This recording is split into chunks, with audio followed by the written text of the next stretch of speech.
नमस्कार दोस्तों, मैं अमरुज कुमार आपके अपने चैनल नेशनल प्रथम एकेडमी में स्वागत करता हूं। ठीक है, आज हम बढ़ते हैं ईडीएम्स एंड फ्रेजेस की तरफ। ठीक है, जो पीछे एग्जाम में पूछे जा चुके हैं। तो कल हम लोगों ने 12 तक कर लिए हैं, तो आज हम लोग इसका क्विक रिवीजन कर लेंगे। ठीक है,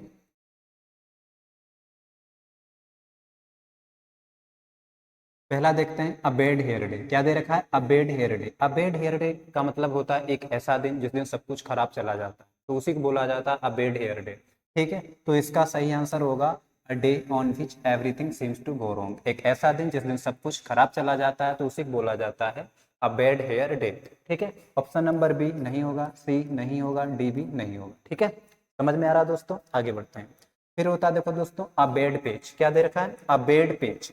अबेड पेज का मतलब होता है पीरियड ऑफ डिफिकल्टी। जो कठिनाई का समय होता है उसी को बोला जाता है अबेड पेज। क्या बोला जाता है? अबेड पेज बोला जाता है। ठीक है, अ पीरियड ऑफ डिफिकल्टी, जो कठिनाई का समय होता है दोस्तों, उसी को बोला जाता है अबेड पेज डे। समझ में आ रहा है? तो इसका जो सही आंसर हो जाएगा पीरियड ऑफ डिफिकल्टी, कठिनाई का जो समय होता है, तो उसी को बोला जाता है अबेड पेज। ठीक है, अब बिजी प्लेस नहीं हो सकता, एन अनप्लीजेंट सिचुएशन नहीं हो सकता है, a man without A job ये भी नहीं हो सकता है। ठीक है, राइट आंसर क्या होगा? ऑप्शन नंबर ए राइट आंसर होगा। ठीक है, नीचे बढ़ते हैं। नीचे दे रखा है अ बर्ड्स आई व्यू। क्या दे रखा है? A bird's eye view. A bird's eye view का मतलब होता है a general view from above होता है। इसका मतलब होता है एक सरसरी नजर, एक गो थ्रू करना। जैसे हम लोग सिलेबस को क्या करते हैं? गो थ्रू करते हैं, उसी को बोलते हैं अ बर्ड्स आई व्यू होता है, सरसरी नजर। ठीक है, तो इसका क्या हो जाएगा? इसका जो सही आंसर हो जाएगा option number B right answer हो जाएगा। ठीक है, क्या दे रखा है? A general view from above. A general view from above. One with favourite नहीं होगा। एन अनपरसिव्ड ऑब्जर्वर, चोरी छुपे देखने वाला, ये भी नहीं होगा। अ मैन विदाउट जॉब, एक ऐसा भी जिसके पास जॉब ना हो, नहीं, ये नहीं। आंसर नंबर बी सही है। ठीक है, आगे बढ़ते हैं। चौथा है दोस्तों अ ब्लेसिंग इन डिसगाइज लिखा है। क्या लिखा है? A blessing in disguise. अब ब्लेसिंग इन डिसगाइज का मतलब होता है दुख के बेस में सुख होता है। क्या होता है? दुख के बेस में सुख होता है, हिडन फेवर होता है। ठीक है, उसे ही बोला जाता है ब्लेसिंग इन डिसगाइज। ठीक है, तो इसका very common and of no particular value, ये भी नहीं होगा। एन अनकंफर्टेबल सिचुएशन, एक ऐसी सिचुएशन जो कंफर्टेबल ना हो, ये भी नहीं होता है। Middle course between two extremes, neither too much nor too little, मतलब बीच का रास्ता, ना तो बहुत लंबा हो ना तो बहुत छोटा हो, ये भी नहीं। ऑप्शन नंबर ए आपका सही आंसर हो जाएगा। An apparent misfortune that eventually has good result. समझ में आ रहा है? दुख के बेस में सुख, हिडन फेवर होता है। ठीक है, छिपा हुआ जो फेवर होता है उसे बोला जाता है अ ब्लेसिंग इन डिसगाइज। समझ में आ रहा है दोस्तों? ठीक है, आगे बढ़ते हैं। पांचवा है आपका अ ब्लू आइड बॉय। क्या दे रखा है? अ ब्लू आइड बॉय। अ ब्लू आइड बॉय का मतलब पता है क्या होता है? अ ब्लू आइड बॉय का मतलब होता है someone who is very precious और डियर। ठीक है, अ ब्लू आइड बॉय का मतलब होता है someone who is very precious और डियर, जो बहुत ही प्यारा होता है, उसे बोला जाता है अ ब्लू आइड बॉय। इसके ऑप्शन चारों गलत हैं। ठीक है, इसके ऑप्शन जो है वो चारों गलत है। इसका सही आंसर होगा a person who is very dear, who is very dear और precious, who is very dear और प्रेशस। ठीक है, समझ में आ रहा है? अब ब्लू आइड बॉय का मतलब होता है a person who is very dear और प्रेशस, एक ऐसा इंसान जो बहुत ही प्यारा हो, सबका राज दुलारा हो, तो उसे बोला जाता है अ ब्लू आइड बॉय। ठीक है, a person who is very dear और प्रेशस। समझ में आ रहा है दोस्तों? गुड, आगे बढ़ते हैं। थर्ड में है आपका अ bolt from the blue. A bolt from the blue का मतलब होता है एक अचानक जो विपत्ति आ जाती है। ठीक है, उसे बोला जाता है अ बोल्ट फ्रॉम द ब्लू। ठीक है, तो इसका आंसर देखते हैं। अ वेरी शॉर्ट विजिट, नहीं, बहुत कहीं शॉर्ट विजिट के लिए जाना, ये भी नहीं है। A good and comprehensive idea, नहीं, ये भी नहीं होता है। ठीक है, अ हिडन फेवर, क्या होता है? अ हिडन फेवर, नहीं, दुख के बेस में सुख, ये तो नहीं होता है। समथिंग अनएक्सपेक्टेड एंड अनप्लीजेंट, यही आपका आंसर है। समथिंग अनएक्सपेक्टेड एंड अनप्लीजेंट, कुछ अचानक हो जाए, कैसा हो? अनप्लीजेंट। समझ में आ रहा है? अब बोल्ट फ्रॉम द ब्लू का मतलब होता है कुछ अचानक हो जाए लेकिन वो हमारे फेवर में ना हो। समझ में आ रहा है? ठीक है,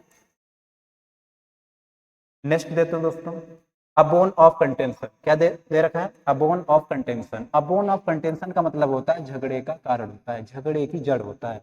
ठीक है, तो इसका इंपॉर्टेंट इशू होता है, नहीं होता है। ए लॉन्ग टाइम, बहुत लंबा समय, ये भी नहीं होता। एन इनकरेजिंग स्टिमुलस, ये भी नहीं होता है। सही आंसर क्या होता है? कॉज ऑफ डिस्प्यूट होता है। क्या होता है? Cause of dispute. A bone of contention का मतलब होता है झगड़े का कारण होता है। किसका कारण होता है? झगड़े का कारण, जो इसका राइट आंसर होगा अबोन ऑफ कंटेंशन होगा। समझ में आ रहा है दोस्तों?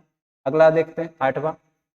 ठीक है, 8वां आपका है ब्रिंग टू बुक। क्या दे रखा है? ब्रिंग टू बुक दे रखा है। ब्रिंग टू बुक का मतलब क्या होता है?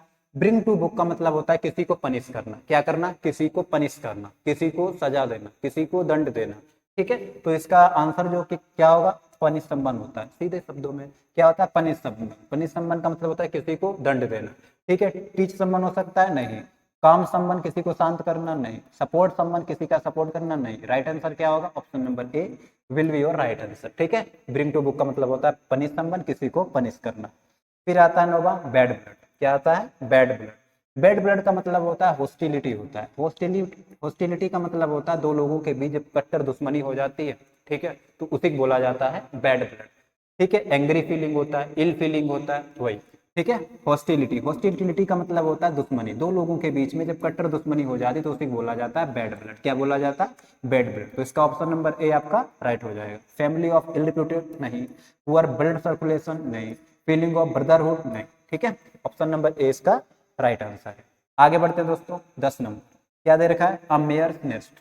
अ मेयर्स नेस्ट का मतलब क्या होता है? अ मेयर्स नेस्ट का मतलब होता है एक ऐसी सिचुएशन जो बहुत ही कंफ्यूजिंग हो। कैसी हो? एक ऐसी सिचुएशन जो बहुत ही कंफ्यूजिंग हो। ठीक है, तो उसी को बोला जाता है अ मेयर्स नेस्ट। ठीक है, देखते हैं ऑप्शन।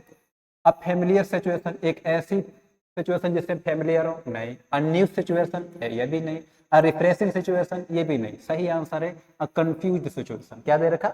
अ कंफ्यूज्ड सिचुएशन का मतलब हो तो बहुत ही जो कॉम्प्लिकेटेड सिचुएशन होती है, तो उसी को बोला जाता है अ मेयर्स नेस्ट। ठीक है, आगे बढ़ते हैं। 11वां है रॉक द बोट। क्या है? Rock the boat. Rock the boat का मतलब पता है क्या होता है? रॉक द बोट का मतलब होता है किसी के लिए समस्याएं पैदा कर देना। ठीक है, किसी को उलझन में डाल देना, वही होता है। तो ऑप्शन देखते हैं। डाइवर्ट समवन्स अटेंशन, किसी के ध्यान को डाइवर्ट करना, भटका देना, नहीं ये नहीं हो सकता। Overcome a difficult situation, difficult situation को ओवरकम कर लेना, काबू पा लेना उस पर, ये भी नहीं हो सकता।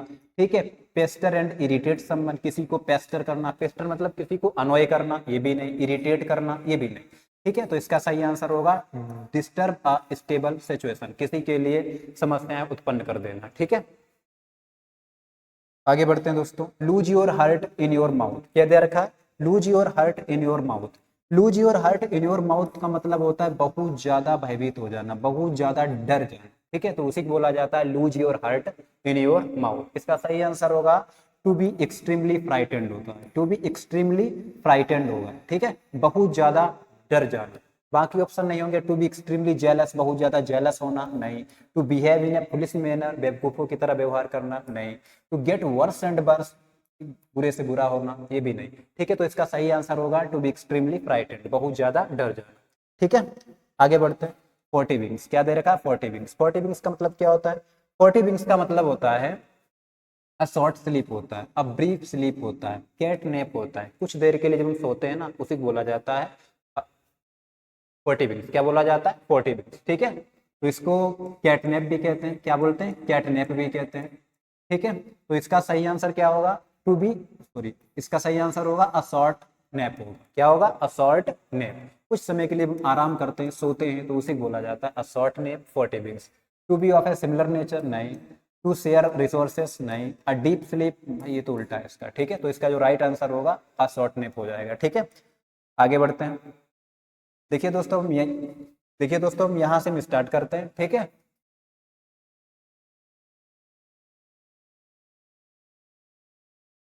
अगला है दोस्तों cut from the same cloth. Cut from the same cloth का मतलब पता क्या होता है? Cut from the same cloth का मतलब होता है एक ही एक ही नेचर के होना। क्या दे रखा? Cut from the same cloth का मतलब होता है एक ही नेचर के होना। कैसे होना? एक ही स्वभाव के होना। ऑप्शन चेक कर लेते हैं। Belong to the same family, एक ही फैमिली से संबंध रखना, भाई नहीं, गलत है। टू शेयर रिसोर्सेज, रिसोर्सेज को शेयर करना, ये भी नहीं होता है। To come from the same source से आना, भाई ये भी नहीं है।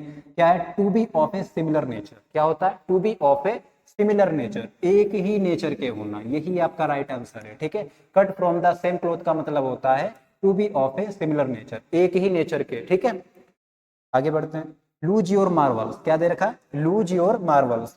लूज योर मार्वल्स का मतलब होता है लूज योर मार्वल्स का मतलब होता है गो इनसेन। क्या होता है? गो इनसेन। गो इनसेन का मतलब क्या होता है? पागल हो जाना। क्या होता है? पागल हो जाना। यहाँ आपका दे रखा है lose your marbles. Lose your marbles का मतलब होता है पागल हो जाना। क्या होता है? पागल हो जाना। ठीक है, ऑप्शन देख लेते हैं एक बार।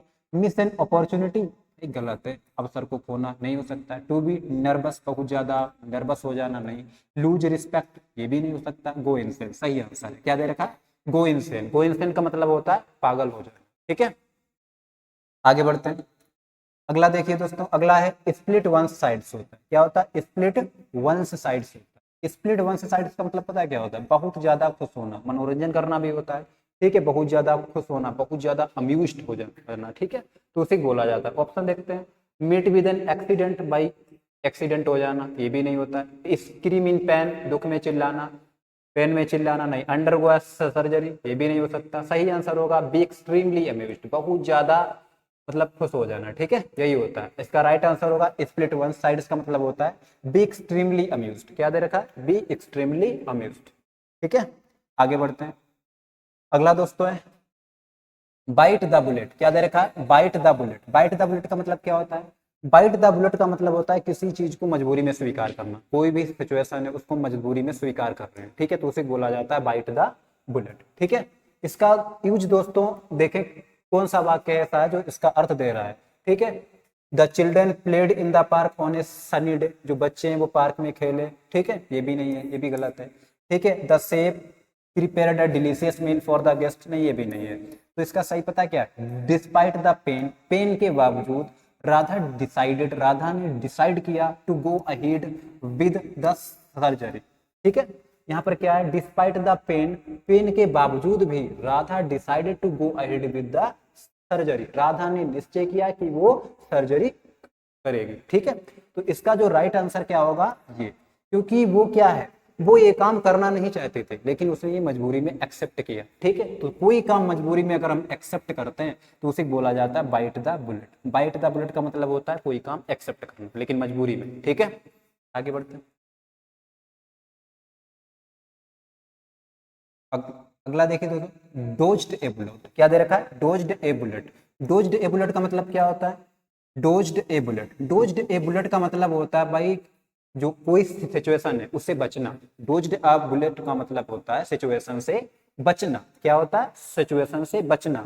ठीक है, ऑप्शन एक बार चेक कर लेते हैं। To be out of your comfort zone, भाई अपने कंफर्ट जोन से बाहर निकलना, नहीं, ये नहीं हो सकता। To give something a try, किसी चीज कोई कोई कोशिश करना। ठीक है, ये भी नहीं हो सकता। टू स्टार्ट परफॉर्मिंग बेटर, अच्छा प्रदर्शन करना, ये भी नहीं हो सकता। सही आंसर क्या होगा? To narrowly avoid situation. ठीक है, सिचुएशन को अवॉइड करना। समझ में आ रहा है? ठीक है, आगे बढ़ते हैं। अगला दोस्तों दे रखा है बेंड ओवर बैकवर्ड्स। क्या दे रखा है? Bend over backwards. ठीक है, बेंड ओवर बैकवर्ड्स दे रखा है। ठीक है, bend over backwards. Bend over backwards का मतलब क्या होता है? बहुत ज्यादा मेहनत करना। क्या होता है? बहुत ज्यादा मेहनत करना। बेंड ओवर बैकवर्ड्स का मतलब होता है, ठीक है, बहुत ज्यादा मेहनत करना, हद से ज्यादा मेहनत करना। ठीक है, तो इसका ऑप्शन एक बार देख लेते हैं। वर्किंग स्लोली एंड लेजिली, भाई तो उल्टा है, बहुत धीरे धीरे काम करना।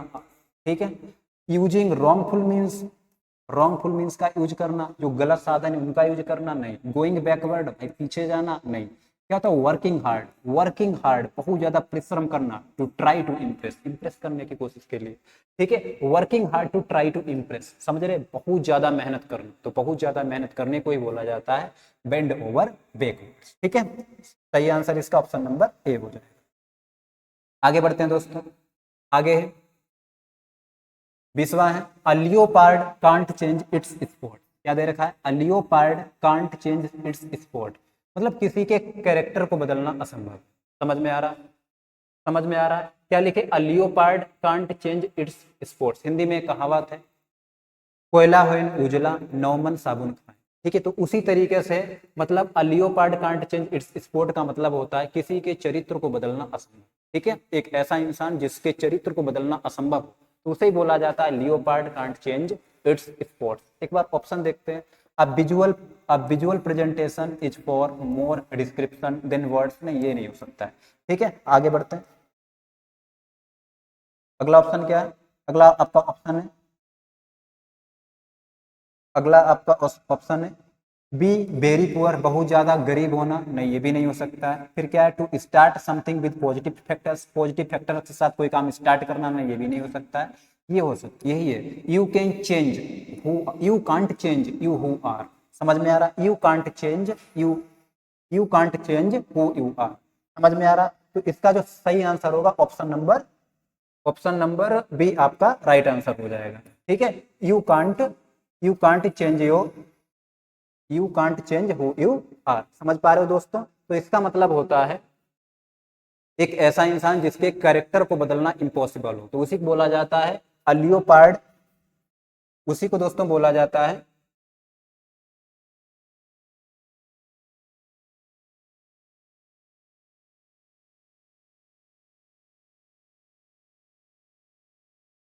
देखिए दोस्तों, ये था आपका a leopard can't change its sports. A leopard can't change its sport का मतलब होता है एक ऐसा इंसान जिसके कैरेक्टर को बदलना इम्पॉसिबल, ठीक है, तो उसे बोला जाता है leopard can't change its sport.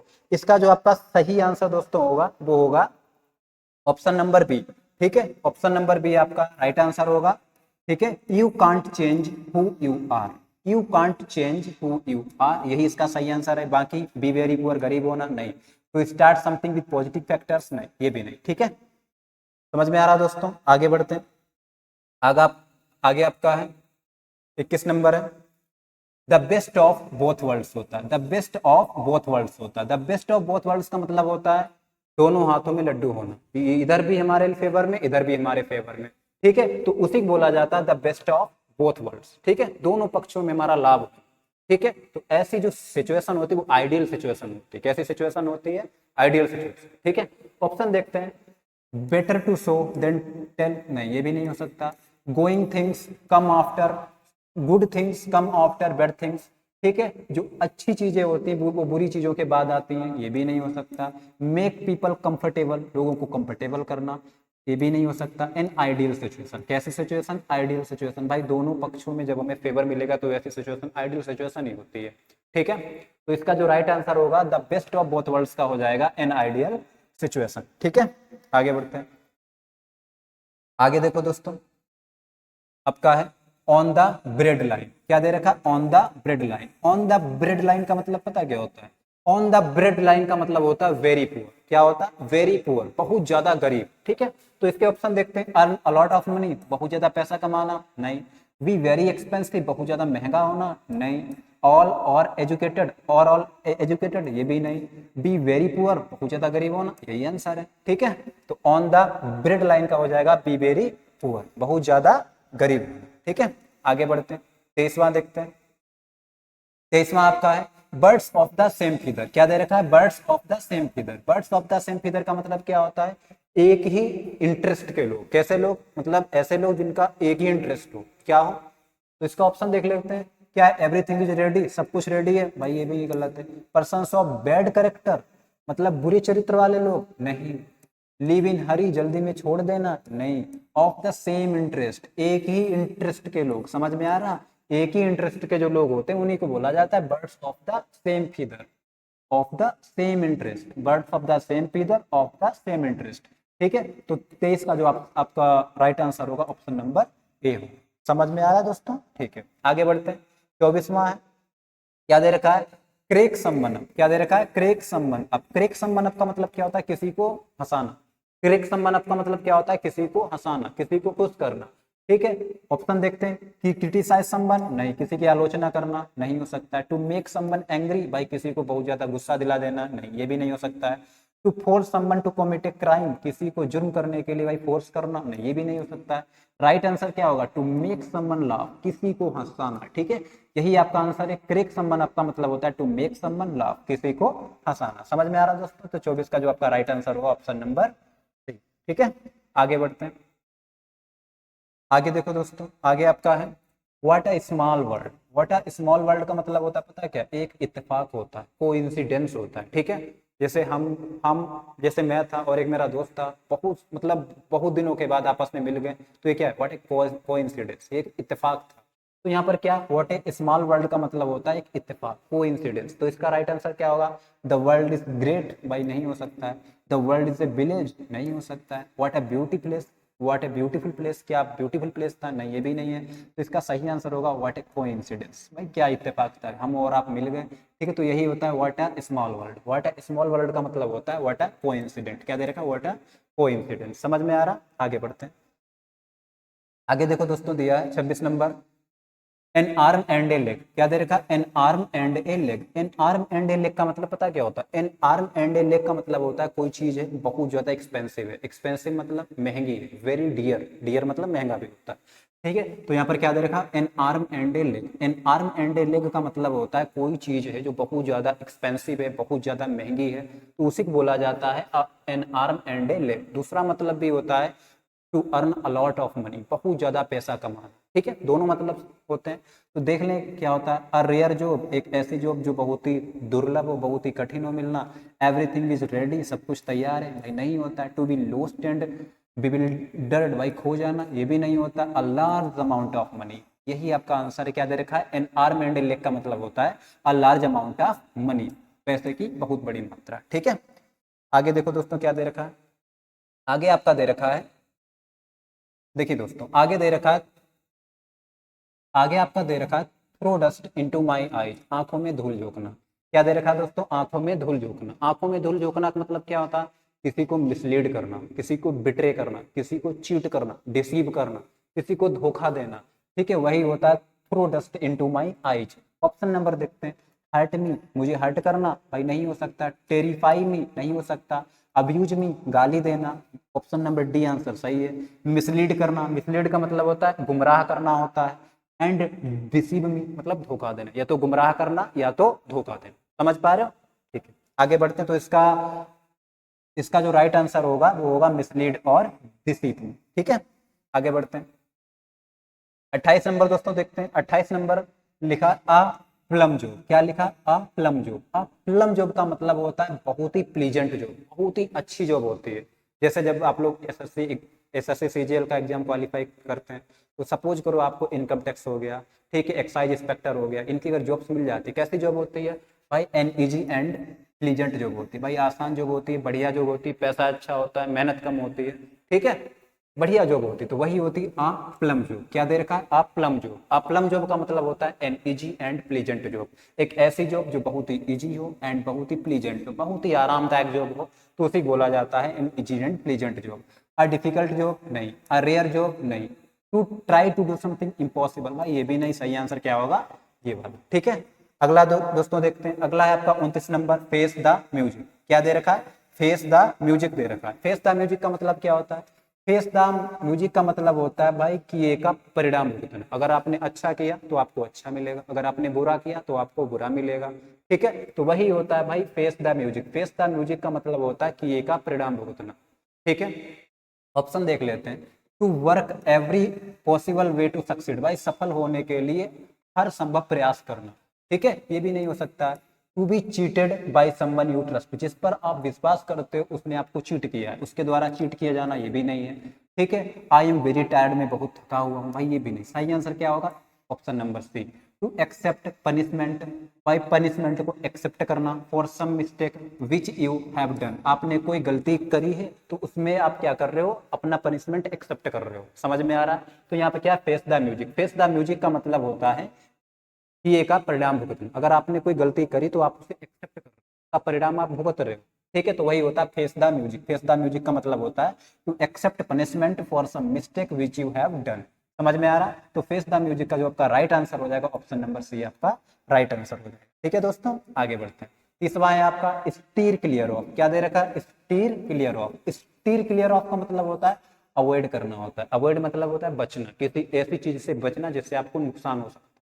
ठीक है, तो उसे बोला जाता है stir clear of. Stir clear of का मतलब होता है अवॉइड होता है, रिफ्रेन होता है। ठीक है, अबस्टेन होता है, बचना होता है। ऑप्शन देखो, थिंक अबाउट ए क्राइसिस, संकट के बारे में भाई सोचना, भाई गलत है। To someone how to do a job और एक्टिविटी, किसी को दिखाना कि भाई जॉब कैसे की जाती, नहीं।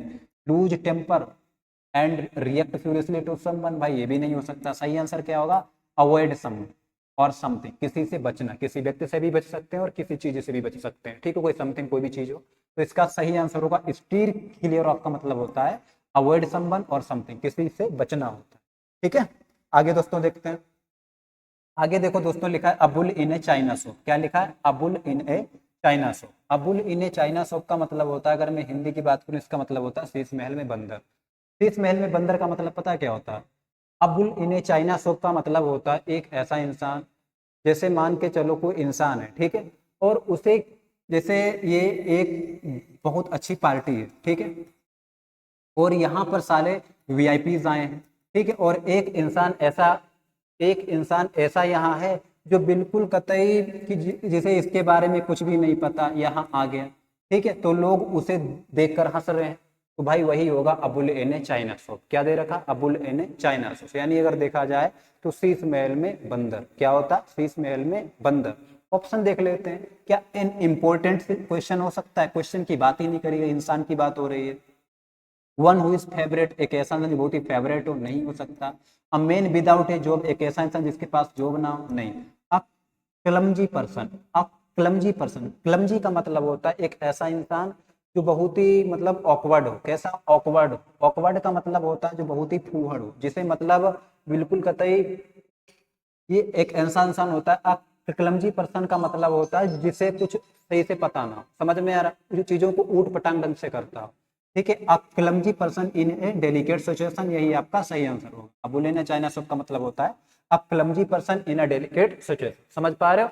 ठीक है, आगे बढ़ते हैं। आ केक वॉक, 32 नंबर क्या है? आ केक वॉक। क्या दे रखा है? आ केक वॉक। आ केक वॉक। आ केक वॉक का मतलब होता है कोई चीज है बहुत ज्यादा इजी है, उसी को बोला जाता है केक वॉक। अ केक वॉक का मतलब होता है एन इजी अचीवमेंट, एक बहुत ही हल्की और बहुत ही आसानी से जो उपलब्धि मिल जाती है, तो उसी को बोला जाता है अ केक वॉक। क्या बोला जाता है? अ केक वॉक। ऑप्शन देख लेते हैं। अ वेरी शॉर्ट विजिट, नहीं। अ मिजरेबल एग्जिस्टेंस, भाई ये नहीं। एन अनप्लीजेंट सिचुएशन, नहीं। एन इजी एंड अचीवमेंट होता है, एन इजी अचीवमेंट होता है। क्या होता है? एन इजी अचीवमेंट, बहुत ही जो आसानी से में सफलता मिल जाती है, उसी बोला जाता है अ केक वॉक। आगे दोस्तों बढ़ते हैं, ठीक है। अगला देखो दोस्तों, अगला आपका है अ बर्निंग क्वेश्चन। क्या दे रखा है? अ बर्निंग क्वेश्चन। अ बर्निंग क्वेश्चन का मतलब होता है एक बहुत ही इंपॉर्टेंट इशू होता है। कैसा इशू? बहुत ही इंपॉर्टेंट हो, बहुत ही महत्वपूर्ण जो विषय होता है, उसी को बोला जाता है अ burning question.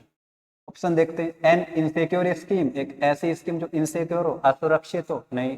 An important situation, भाई क्या दे रखा है? एन इम्पोर्टेंट सिचुएशन, ये यही आपका आंसर है।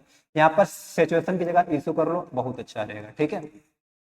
बाकी अ शेयर इन मनी और बिजनेस, नहीं। एन इरेलीवेंट क्वेश्चन, नहीं। सही आंसर क्या होगा? An important issue. अब बर्निंग क्वेश्चन का मतलब होता है एन इम्पोर्टेंट इशू। समझ में आ रहा है दोस्तों? आगे बढ़ते हैं, ठीक है। आगे आपका दे रखा है 34 नंबर। 34 नंबर आपका क्या है?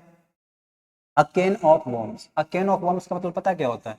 A can of worms, a can of worms का मतलब होता है बहुत ही कॉम्प्लिकेटेड सिचुएशन। कैसे सिचुएशन? बहुत ही जो कॉम्प्लिकेटेड सिचुएशन होती है, तो उसी को बोला जाता है अ कैन ऑफ वर्म्स। जो बहुत ही कॉम्प्लिकेटेड सिचुएशन होती है, उसी को बोला जाता है कैन ऑफ वर्म्स। ऑप्शन देखते हैं। अ फेमिलियर सिचुएशन, नहीं। द शॉर्टेस्ट रूट, नहीं। कंप्लीटली यूजलेस, पूरी तरीके से बेकार, नहीं, ये भी नहीं। ठीक है, इसका जो सही आंसर होगा ऑप्शन नंबर ए आपका राइट आंसर होगा। और कॉम्प्लिकेटेड सिचुएशन आर प्रॉब्लम, एक ऐसी प्रॉब्लम जो बहुत ही कैसी हो? कॉम्प्लिकेटेड हो। कैसी हो? कॉम्प्लिकेटेड। देखिए दोस्तों, लास्ट देखते हैं आपका 35 नंबर। आगे हम बाद में करेंगे कल, ठीक है।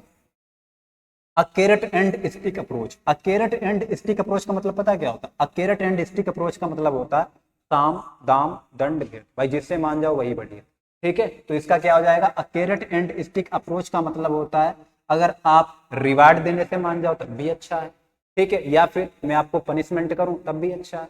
समझ में आ रहा है? तो ऑप्शन देखते हैं। One who is energetic and enthusiastic about something, एक ऐसा इंसान जो बहुत ही एनर्जेटिक हो, इंथुजियास्टिक। एनर्जेटिक एंड इंथुजियास्टिक का मतलब होता है जोशीला, ठीक है। एक ऐसा इंसान जो बहुत ही एनर्जेटिक हो, इंथुजियास्टिक हो, भाई ये तो नहीं हो सकता। A change in a change in once opinion, किसी को ओपिनियन में चेंज हो जाना, नहीं भाई। Someone who seems unfriendly and does not share his feelings, एक ऐसा इंसान जो बहुत ही अनफ्रेंडली रहता हो, किसी से मिलता जुलता ना हो, ठीक है, और अपनी फीलिंग्स किसी से शेयर ना करता हो, तो ऐसा इंसान नहीं। तो इसका मतलब सही आंसर क्या हो जाएगा? Rewards, rewards and punishments that influence someone's behaviour. क्या होता है? कैरेट एंड स्टिक अप्रोच का मतलब होता है साम दाम दंड भेद, भाई जिससे मान जाओ वही बढ़िया होता है, ठीक है। रिवार्ड देने से मान जाओ तो अच्छा, और अगर पनिशमेंट से मानो तो भी अच्छा, ठीक है, तो आज के लिए दोस्तों यही रखते हैं, आगे का सेशन हम कल कंटिन्यू करेंगे। ठीक है, अगर आपको हमारा पढ़ाया हुआ अच्छा आ रहा है, अगर आपको हमारा पढ़ाया हुआ अच्छा लग रहा है तो हमारे चैनल को सब्सक्राइब करें। ठीक है, और ऐसे ही हमारे साथ अंत तक जुड़े रहें। ठीक है दोस्तों, नमस्ते।